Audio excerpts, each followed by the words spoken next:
Welcome viewer, I am Murugan S. This video tutorial describes phpMyAdmin access denied for user root at localhost using password yes.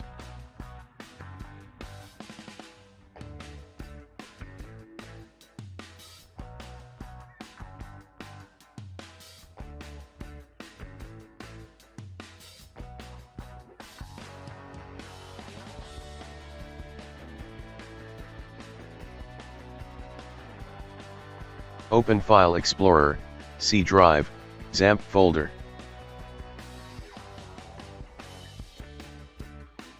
Open phpMyAdmin. Open config.inc.php.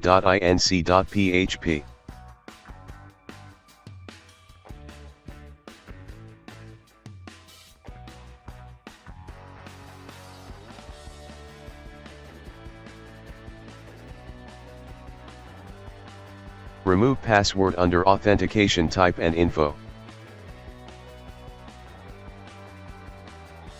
Save and exit Notepad.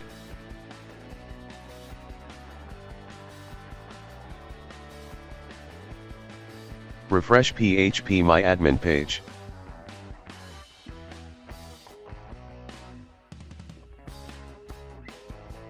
I hope this video tutorial helps to you. Please like, share and don't forget to subscribe my channel. Thank you very much. See you next video.